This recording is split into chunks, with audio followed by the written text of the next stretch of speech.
오늘 본문 말씀은 우리가 잘 아는 그 구약의 바벨탑 사건을 다루고 있습니다. 이 바벨탑 사건의 의미가 참 여러 가지로 조명이 되고 살펴볼 수 있는데요. 사실 하나님께서는 이제 노아 홍수가 끝난 이후에 이런 말씀을 주십니다. 창세기 9장 1절, 하나님이 노아와 그 아들들에게 복을 주시며 그들에게 이르시되 생육하고 번성하여 땅에 충만하라. 하나님은 이 노아의 후손들이 땅에 편만하게 흩어져서 이 하나님 만드신 피조 세계를 다스릴 것을 명령하셨는데 그들은 이런 하나님 명령에 불순종합니다. 그래서 나온 게 이 바벨탑 사건인데요. 오늘 본문 창세기 11장 4절을 보십시오. 또 말하되 자 성읍과 탑을 건설하여 그 탑 꼭대기를 하늘에 닿게 하여 우리 이름을 내고 온 지면에 흩어짐을 면하자 하였더니, 참 이런 불순종의 어떤 그 행동으로 나타난 게 이 바벨탑 사건이다. 이런 내용들을 이제 오늘 본문이 다루고 있는데요. 저는 먼저 이 본문의 그 전개 방식에서 굉장히 흥미로운 거 하나를 좀 발견을 했는데요. 이렇게 불순종해서 바벨탑을 쌓으려는 인간들의 시도를 오늘 본문의 흐름을 보니까 이 하나님과의 대결 구도로 그렇게 묘사해 가고 있다는 것입니다. 자, 이게 무슨 말씀인지 설명을 드리겠습니다. 자, 먼저 오늘 본문 3절을 보십시오. 인간의 하나님을 향한 그 불순종의 결과를 이렇게 표현합니다. 3절, 서로 말하되 자 벽돌을 만들어 견고히 굽자 하고 이에 벽돌로 돌을 대신하여 역청으로 진흙을 대신하고, 또 4절도 마찬가지입니다. 또 말하되 자 성읍과 탑을 건설하여 그 탑 꼭대기를 하늘에 닿게 하여 우리 이름을 내고 온 지면에 흩어짐을 면하자 하였더니, 이렇게 이게 하나님께 불순종하면서 이제 그 탑을 쌓으려는 그들의 시도를 이렇게 표현하는데요. 그랬더니 7절에 보니까 삼위 하나님이 똑같이 반응을 하십니다. 7절, 자 우리가 내려가서 거기서 그들의 언어를 혼잡하게 하여 그들이 서로 알아듣지 못하게 하자 하시고, 이 비슷한 구도로 설명을 하고 있는 걸 볼 수가 있습니다. 그런가 하면은 4절을 다시 한번 보십시오. 인간들이 이렇게 말합니다. 또 말하되 자 성읍과 탑을 건설하여 그 탑 꼭대기를 하늘에 닿게 하여, 그랬더니 5절, 여호와께서 사람들이 건설하는 그 성읍과 탑을 보려고 내려오셨더라. 보통 이런 표현 잘 안 쓰시지 않습니까? 무소부지하신 하나님인데 올라가시고 내려가시고가 어디 있습니까? 그런데 지금 여호와께서 사람들이 건설하는 그 성읍과 탑을 보려고 내려오셨더라는 이 표현은요, 4절에 그들이 성읍과 탑을 건설하여 그 탑 꼭대기를 하늘에 닿게 하여라는 이 시도에 대하여 이것들이 얼마나 허망한 것인가를 대조해서 설명하는 것이 내려오셨더라는 이 표현입니다. 이 구도가 좀 느껴지지 않습니까? 그런가 하면 이 사건의 결론도 마찬가지입니다. 4절에서 온 지면에 흩어짐을 면하자 하였더니, 그랬더니 9절, 여호와께서 거기서 그들을 온 지면에 흩으셨더라. 이 대결 구도 아닙니까? 이 하나님의 대결 구도는요, 창세기 2장에서도 발견이 되는데, 자 창세기 2장 16절 17절입니다. 여호와 하나님이 그 사람에게 명하여 이르시되 동산 각종 나무의 열매는 내가 임의로 먹되 선악을 알게 하는 나무의 열매는 먹지 말라. 그 다음 보세요. 내가 먹는 날에는 반드시 죽으리라 하시니라. 그랬더니 사단이 어떻게 유혹합니까? 창세기 3장 4절, 뱀이 여자에게 이르되 너희가 결코 죽지 아니하리라. 즉 하나님께서는 네가 먹는 날에는 반드시 죽으리라 말씀하시는데, 그 말씀에 대한 사탄의 반응은 네가 결코 죽지 아니하리라. 이 발견되는 게 하나 있지 않습니까? 하나님을 향한 인간의 불순종은요, 창조주 하나님과의 대결 구도로 몰고 가는 행위라는 겁니다. 제가 그 물철학을 강조하는 것도 마찬가지고요. 우리 아이들한테 종종 야, 너 인생 좀 쉽게 살아라. 뭘 그렇게 복잡하냐? 인생 정말 간단하거든요. 물이 위에서 아래로 흐르듯이 위에 계신 창조주 하나님의 질서를 따라 그분이 말씀하시고 그분이 명하시고 그분이 내려주시는 지침대로 거기에 순종해서 살아가는 이 질서 있는 삶, 이게 피조물인 우리 인간이 복잡하지 않게 사는 비결입니다. 사실 저도요, 젊은 시절을 되돌아보면 너무나 쓸데없는 데다가 인생을 많이 허비했다는 걸 느껴요. 요즘에는 제가 좀 인생을 좀 아끼는 게 또 느껴집니다. 예전처럼 낭비가 별로 없습니다. 그리고 생활이 굉장히 좀 단순해졌다 그럴까요? 물철학이에요. 새벽마다 주님이 공급해 주시고 공급해 주시는 말씀을 따라서 순종하면서 물이 위에서 아래로 흐르듯이 저 토별로 달지 않습니다. 왜 그래야 되는데요? 이건 하기 싫은데요? 또 내 생각에는 그런 거 없습니다. 그냥 물이 위에서 아래로 흘러가듯이 물철학대로. 그래서 이 순리라는 것은요, 예수 믿는 우리에게 굉장히 중요한 덕목이라는 걸 아셔야 됩니다.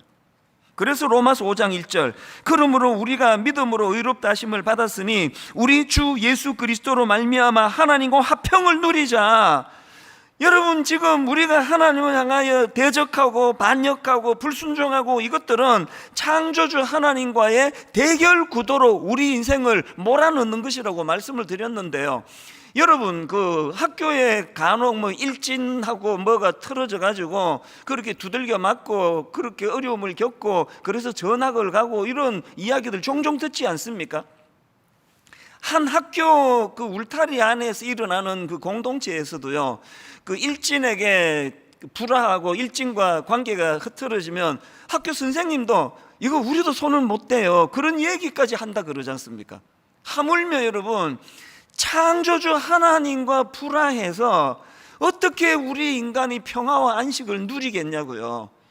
그래서 하나님과 이 화평을 누리는 것, 십자가로 말미암아 하나님과의 관계가 회복이 됐고 이후에 우리의 삶에도 물이 위에서 아래로 흐르듯이 순리대로 하나님의 창조 질서를 따라 어긋나지 않게 사는 그게 우리를 위해 주는 거라는 걸 인식해야 된다는 겁니다. 그래서 제가 오늘 본문을 이런 관점으로 살펴보기 원하는데요, 오늘은요, 이 본문에서 우리가 얻는 교훈을 가지고 경계해야 되는 두 가지, 그런가 하면은 회복해야 되는 거 한 가지, 이렇게 2+1을 가지고 제가 좀 설명을 드리려고 합니다. 자, 먼저 경계해야 될 두 가지가 있는데요, 첫 번째 경계해야 될 게 뭐냐, 우리 이름을 내고입니다. 우리 이름을 내고. 본문에 있는 걸 그대로 인용했는데요, 바벨탑을 쌓게 된 원인을 성경은 딱 한마디로 이렇게 분석합니다. 4절, 또 말하되 자 성읍과 탑을 건설하여 그 탑 꼭대기를 하늘에 닿게 하여 우리 이름을 내고 온 지면에 흩어짐을 면하자 하였더니, 팀 켈러의 내가 만든 신, 이런 제목의 책이 있는데요, 이 책에서 강조하는 포인트는 하나입니다. 오늘 이 시대 최대의 우상은 내가 만든 신, 우리 이름을 내고라는 이 본문과 같은 맥락 아닙니까? 극단적으로 자기를 위하는 시대에 우리에게 가장 강력한 우상은 우리 이름을 내고예요. 어디에 가면은 동양 최대의 불상이 있다 그러고요, 어디에 가면은 이슬람 사원이 있다 그러고요. 저도 동양 최대의 불상이라는 거 가까이서 몇 번이나 봤는데요, 하나도 겁 안 나요. 그 동양 최대의 불상이 저한테 아무 영향을 못 미칩니다. 진짜 내가 두려워해야 되는 건 너무 작아서 보이지도 않는 요 마음 안에 있는 내가 만든 신이에요. 우리 이름을 내고. 그래서 그 내가 만든 신이라는 그 책의 목차가 되게 재밌더라고요. 목차를 한번 보시겠습니까? 1장이 이래요. 1. 내가 만든 신, 첫 번째 내가 만든 신, 평생 소원. 부연 설명 이렇게 합니다. 오래 간절히 바랄수록 우상이 되기 쉽다. 이게 저에게 굉장히 큰 메시지가 됐습니다. 내가 오래 바라며 오래 소원하고 있는 것들 중에는 정말 하나님의 뜻을 구현하는 것도 있지만, 거기에 내가 만든 신, 내가 만든 내 어떤 이름을 내 이름을 내고라는 이것이 목마르게 하는 이런 것들이 있을 수 있다는 그 얘기거든요. 그 다음에 두 번째 보니까 내가 만든 시인 두 번째가 뭐냐? 사랑. 사랑에 속고 속다, 사랑에 속고 속다 환멸에 찬 노예가 되었다. 오늘 우리가 사랑이라는 게 모든 것이 하나님 주신 게 아니에요. 오늘 막 가짜 사랑이 우리를 얼마나 혼미하게 만드는지 모릅니다. 그런가 하면은 세 번째, 내가 만든 세 번째 신, 돈. 풍요한 소유와 소비로도 영혼에 헐벗었으면 면치 못한다. 만몬신이라 그러잖아요. 여러분, 내가 만든 신, 그 돈이 나의 영혼의 헐벗음을 면치 못하게 한다는 거 다 동의가 되실 겁니다. 그 다음에 내가 만든 신 네 번째가 성취. 그 어떤 성공신화도 인간의 한계를 넘을 수 없다. 그리고 다섯 번째, 내가 만든 신 다섯 번째, 권력. 뭐 이런 식으로 쭉 이제 나열이 되는데요. 제가 한 몇 가지를 점검해 봐도 벌써 딱 이게 이천수 목사 안에 내가 만든 신 몇 가지가 이게 있을 것 같은데 두려움이 오는 겁니다. 여기 보니까 성취, 내가 이루어낸 그 무엇, 그게 내가 만든 신이 될 수 있다는 거. 그래서 나 대형 교회를 만들었어. 30 몇 명으로 시작해서 뭐 엄청 큰 교회를 내가 만들었단 말이야. 그렇게 교회가 커진 것의 의미를 그런 식으로 부여하는 순간 이 대형 교회는 내가 만든 신이 돼버리는 겁니다. 여기 나와 있는 권력도 마찬가지 아닙니까? 여러분, 대형 교회 담임 목사가 이거를 악하게 쓰면 이게 권력이 될 수 있더라고요. 이 모든 걸 경계하지 않으면 거대한 불상이 내 영혼을 갉아먹는 어떤 무서운 흉기가 되는 게 아니라 나를 지나치게 위하는 것, 나를 극단적으로 위하는 태도, 이게 바로 우리 이름을 내고예요.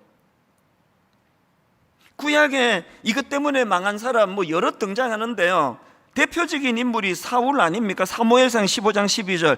사무엘이 사울을 만나려고 아침에 일찍 일어났더니 어떤 사람이 사무엘에게 말하여 이르되 사울이 갈멜에 이르러 자기를 위하여 기념비를 세우고, 자기를 위하여 기념비를 세우고, 지금 사울 왕은 아말렉과의 전쟁에서 마치 자기 능력으로 승리한 것처럼 착각해가지고 자기 이름을 위하여 기념비를 세웠다는 거 아닙니까? 제가 조금 전에 내가 만든 신 그 항목 안에 성취, 권력.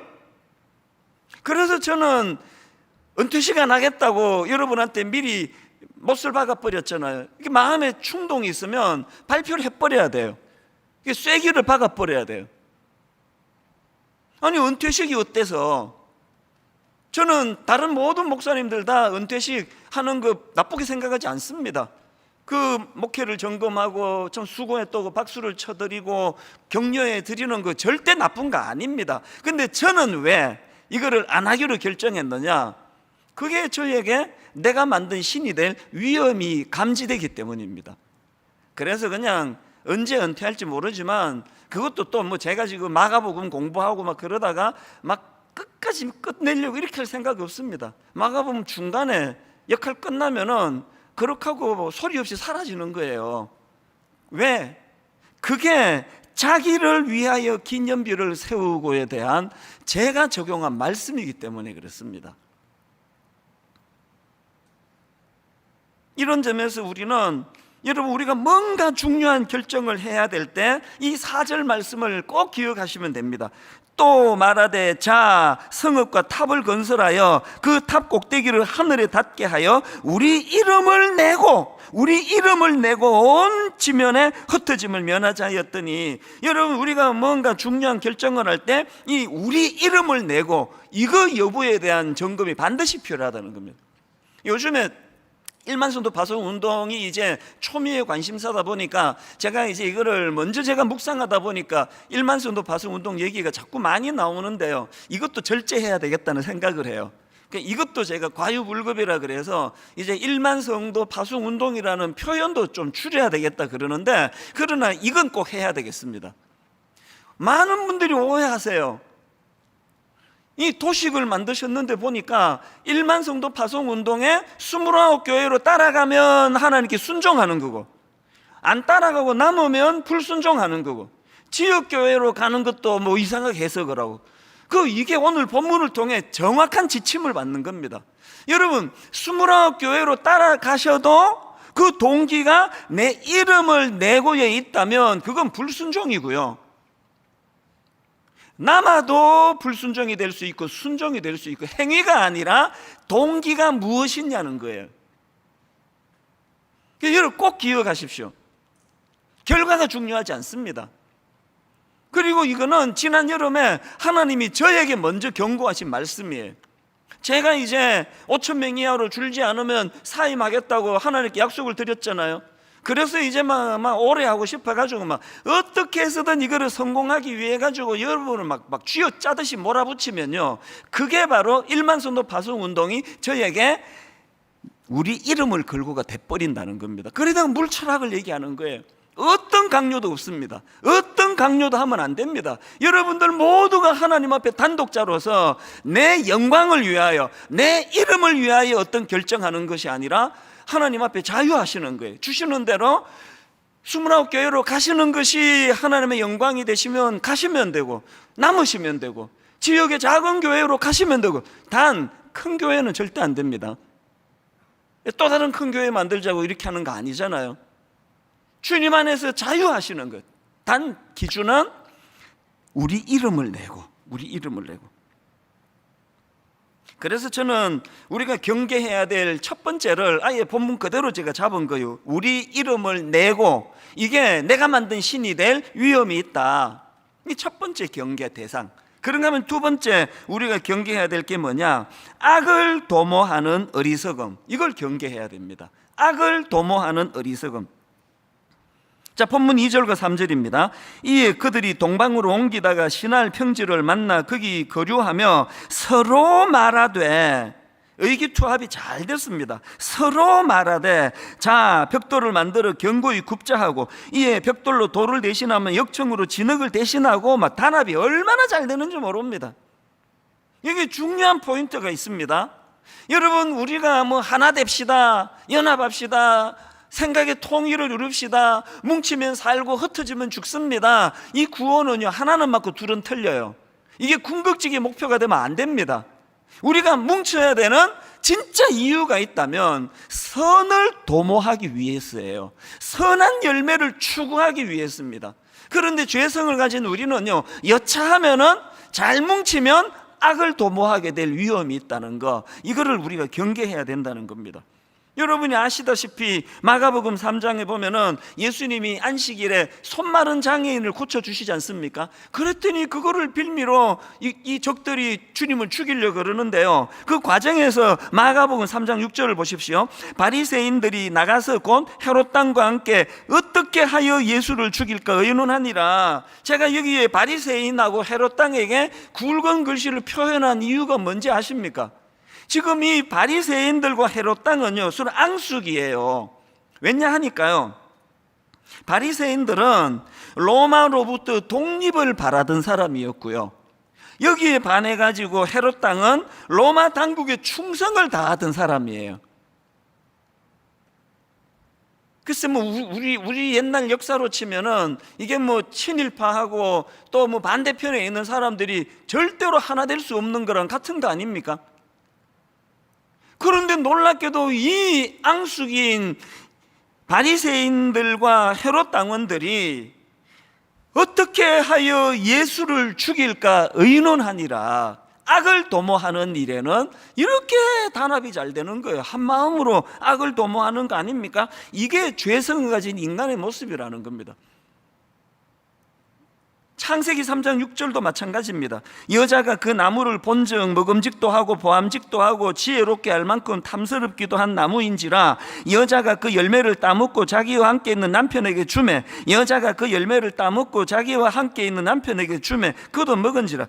근래에 이렇게 금술 좋은 부부를 처음 봤습니다. 얼마나 화목합니까? 그래서 망해버렸잖아요. 여러분 아시는 사도행전 5장에 나오는 아나니아와 삽비라 부부도 마찬가지 아닙니까? 악을 도모하는 일에 뭐 갈등이 없습니다. 그래서 망해버린 거 아닙니까? 오늘 여러분, 저와 여러분이 한 교회 안에서 참 단합하고 한 마음을 가지고 한 방향을 향해 가는 거 굉장히 중요하지만 거기에는 무슨 전제가 있습니까? 그래서 나타나는 열매가 선을 추구하는 거라 되는 거예요.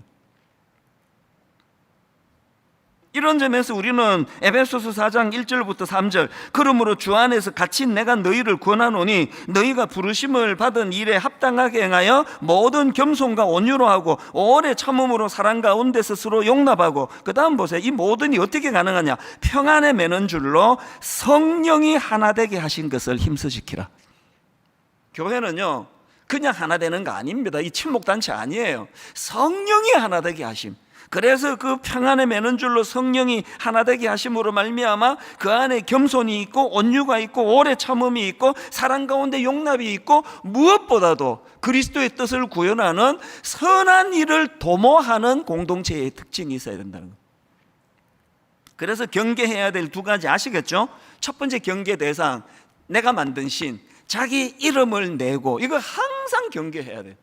그럼 두 번째 경계가 악을 도모하는 어리석은 태도, 이것을 우리가 경계해야 된다. 이게 이제 2+1 할 때 이제 두 가지 우리가 경계해야 되는 거고요. 그런가 하면은 한 가지 회복해야 될 게 있는데요. 그게 뭐냐 하니까 하나님의 꿈을 나의 꿈으로 성화시키기. 제가 이렇게 잡아봤습니다, 설교 제목을. 왜냐 하니까요, 바벨탑을 쌓았던 결정적인 잘못이 여기서부터 시작이 되거든요. 이게 무슨 말씀이냐?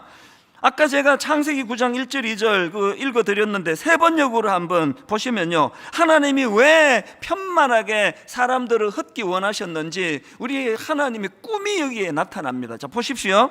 창세기 9장 1절 2절, 하나님이 노아와 그의 아들들에게 복을 주시며 말씀하셨다. 생육하고 번성하여 땅에 충만하여라. 땅에 사는 모든 짐승과 공중에 나는 모든 새와 땅 위를 기어다니는 모든 것과 바다에 사는 모든 물고기가 너희를 두려워하며 너희를 무서워할 것이다. 그 다음 보세요. 내가 이것들을 다 너희 손에 맡긴다. 내가 이것들을 다 너희 손에 맡긴다. 왜 하나님이 흩어지기를 원하셨다고요?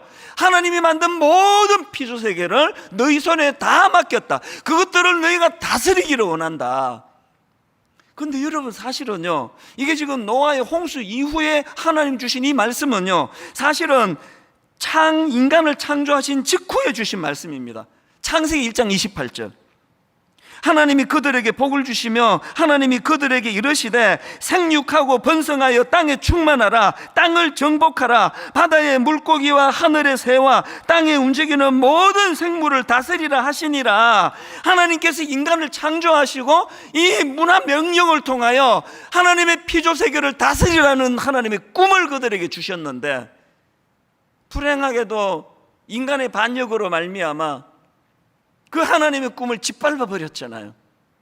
그래서 그들이 물 심판을 받는, 홍수 심판을 당하는 비참한 역사가 기록되어 있는데요, 놀랍게도 9장 1절에서 하나님이 주셨던 흩어지기를 원하시는 생육하고 번성하여 땅에 충만하여라. 내가 이것들을 다 너희 손에 맡긴다. 어제 제가 이 말씀을 묵상하면서 오후쯤에 막 너무너무 가슴이 벅찬 거예요. 기회를 잃어버린 그들이잖아요. 하나님의 꿈을 짓밟아버린 그들이잖아요. 하나님의 말씀에 불순종하고 악한 원수 마귀의 말에 귀를 기울여 하나님의 권위를 밟아버린 그들이잖아요. 현실은 홍수 이후에 파괴된 것들밖에 없습니다. 아무것도 없습니다.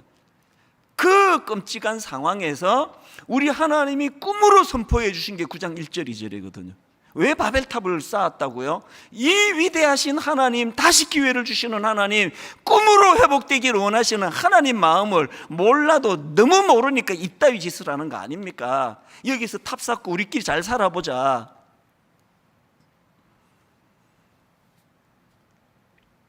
지난주에 제가 덕양중학교 교장 선생님 이야기를 여러분에게 흥분하면서 전한 이유는, 그리고 그 전 금요일날 그 영상을 보면서 혼자 눈물을 지으며 그 영상을 본 이유는, 그리고 29 예비 단임 목사님 다 소집해가지고 이거 전부 영상을 보면서 저기에 나와 있는 학교 대신에 교회로 이름을 바꾸어라 그렇게 선포한 이유도, 오늘 여러분 우리가 현실을 보면은 너무 부끄럽잖아요. 주님의 피로 값주고 산 교회가 어떻게 이렇게 이 사회의 천덕꾸러기가 될 수 있는지, 말로 다 할 수 없는 비참한 자리에 빠져 있는 이 현실 가운데 하나님께서는 창세기 9장 1절로 다시 우리에게 꿈을 회복시켜 주신다는 거예요. 그 꿈으로 장착하기 전에 개척하면 안 된다. 그 꿈으로 장착하기 전에 일만성도 파송운동 스타트하면 안 된다. 지난 주 중에요, 그 교장 선생님이 쓰신 그 책 제목이 무엇이 학교를 바꾸는가, 그 책을 제가 구해서 읽으면서 또 많은 감동을 받는 겁니다. 그 교장 선생님이 쓴 책을 딱 펼치니까요, 책 첫머리에 그 프롤로그 제목이 학교가 아프다 이렇게 돼 있더라고요. 그 내용 한번 들어보세요. 우리나라 학생들이 아프다. 몸보다 마음이 더 많이 아프다. 학생만 아픈 게 아니라 교사도 아프고 학부모도 아프다. 한결같이 몸보다 마음이 더 많이 아프다. 행복한 미래를 꿈꾸고 서로 희망을 보듬어주며 살아가는 공간이 학교일진데 어찌된 일인지 모두 상처받고 아픈 마음이 시작되는 곳이 학교가 되어버렸다. 여러분이 크리스찬 교장 선생님, 그 덕양중학교 폐교 권고를 받을 만큼 위기에 빠져있던 그 학교에 예수 잘 믿는 교장 선생님 한 분이 그 학교에 부임을 했을 때 그 학교가 놀라운 변화가 일어나고, 여러분 그 영상 보신 분 계시잖아요. 오늘 예배 끝나면 우리 홈페이지가 다시 한번 보세요. 세상에 그렇게 황폐해져 폐교 위기에 처한 그 학교 아이들이 졸업식 하는데 너무너무 아쉬워서 학교를 떠난다는 게 눈물을 펑펑 쏟으면서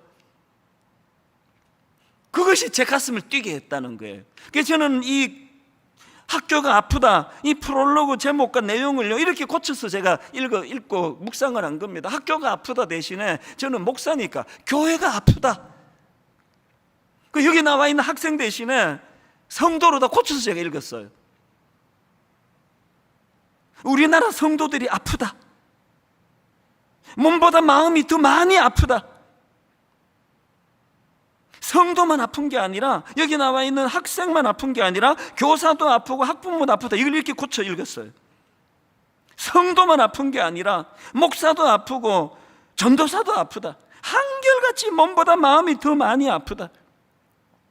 오늘 우리는요, 노아의 홍수 이후에 하나님께 반역하고 그 놀라운 땅에 번성하고 충만하시는 하나님 말씀에 불순종했던 그 결과물 앞에 서 있는 것처럼 학교는 아프다, 이 교회는 아프다. 놀랍게도 여기서 여러분 창조가 시작이 되는 겁니다. 왜요? 다시 기회를 주시는 하나님. 그 무서운 물심판으로 끔찍한 비극이 벌어진 그 현장에서 우리 하나님이 주신 가장 먼저 주신 주님의 말씀이 생육하고 번성하여 땅에 충만하여라. 내가 이것들을 다 너희 손에 맡긴다. 이 하나님의 꿈이 이해가 되질 때에 바벨탑 짓는 이런 짓 하지 않습니다.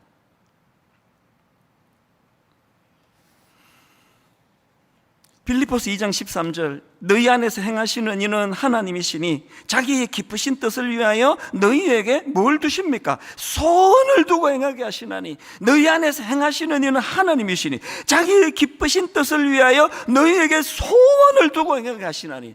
어제 오후에 저는 이 말씀 앞에서 하나님 앞에 오늘 본문 말씀을 묵상하면서, 하나님 아버지, 그래서 또 29개 교회가 세워지는 이런 거 말고 바로 소원을 두고 행하시는 이 하나님 아버지를 이해하는 새로운 교회를 허락해 주시기를 원합니다. 너희 안에 행하시는 이는 하나님이니. 내 안에 있는 우상을 다 쫓아내고 내가 하는 거 아닙니다. 하나님이 하세요. 하나님의 소원이 하나님의 역사를 이루실 줄로 믿습니다. 그래서 저는요, 이 막아주시는 게 은혜예요. 이 8절이 너무너무 은혜가 되는 겁니다. 여호와께서 거기서 그들을 온 지면에 흩으셨으므로 그들이 그 도시를 건설하기를 그쳤더라. 인간적으로는 쓰라려요. 그렇게 꿈꾸던 인간들의 소원을 파괴시켜 버리셨어요. 그리고 파괴적으로 흩어버리셨어요. 언어를 다 혼잡하게 만들으셨어요. 너무너무 당황스러운 현실이지만, 그런데 여러분, 막아주심이 은혜인 거 아십니까? 막아주심이 은혜라는 거. 더 큰 위기가 찾아오고 더 큰 비극이 일어나기 전에, 오늘 저는 저와 여러분 안에 있는 우상들을 주님이 다 회파해 주시기를 원합니다. 그리고 이 잘못된 내 이름을 위하여 건설한 모든 바벨탑이 다 무너지는 아픔을 겪게 되기를 바랍니다. 그리고 그 쓰라린 아픔에서부터 창세기 12장부터 아브라함의 역사가 시작이 되는 거거든요. 결론을 이렇게 맺기 원합니다. 제가 앞에서 언급했던 내가 만든 신 그 책의 에필로그에 보니까요, 가짜들에게 결별을 선언하다, 가짜들에게 결별을 선언하다. 그리고는 이런 글이 있더라고요. 참 하나님으로 대체하지 않으면 계속 대상만 바뀔 것이다. 참 하나님으로 대체하지 않으면 계속 대상만 바뀔 것이다. 그리고 그 책 프롤로그에 보면은 우상 생각보다 훨씬 더 위험하다 그러면서요, 제가 빨간 글씨로 여기다 옮겨 적어놨습니다. 이런 글을 봤습니다. 내가 만든 신은 반드시 나를 배신한다. 내가 만든 신은 반드시 나를 배신한다. 여러분, 지금 인생에 공허가 밀려오고 이렇게 불안하고 두려움으로 걷잡을 수 없는 거, 그게 혹시 여러분이 만든 신이 여러분을 배신해서 생긴 결과라는 생각은 못 해보셨습니까? 여러분, 여러분이 만든 신은 반드시 배신해요. 왜 제가 은퇴식도 안 할 생각을 합니까? 왜 제가 나서는 거 좋아하는 내 성격에 혹여라도 내가 만든 신 앞에 하나님의 이름이 어려움을 겪으실까 봐 부들부들 떠는 이유는요, 딱 이 한마디예요. 내가 만든 신은 반드시 나를 배신한다. 저를 공허함으로 몰고 가고 싶지 않기 때문에 내가 만든 신을 의지하지 않습니다. 오늘 저는 이 찬양으로 결론을 맺기 원하는데요, 제목이 시선입니다. 내게로부터 눈을 들어 주를 보기 시작할 때, 내게로부터 눈을 들어 주를 보기 시작할 때 주의 일을 보겠네. 여러분, 이 가사를 주목하셔야 됩니다. 모든 시선을 주님께 드리고 살아계신 하나님을 느낄 때, 모든 시선을 주님께 드리고 살아계신 하나님을 느낄 때, 그때야 비로소 내 삶은 주의 역사가 되고 하나님이 일하기 시작하네. 교회가 아파요. 성도들이 아파요. 가장 많은 치유가 일어나야 될 교회 안에 너무나 많은 상처들이 만들어지고 있는 현실이에요. 교회가 아파요. 하나님을 섬긴다는 미명 아래 만들어 놓은 내가 만든 신을 다 파괴해야 됩니다. 그리고 내가 뭘 하겠다는 그 생각이 가장 강력한 우상이에요. 내가 하는 것이 아니라 그분이 하세요.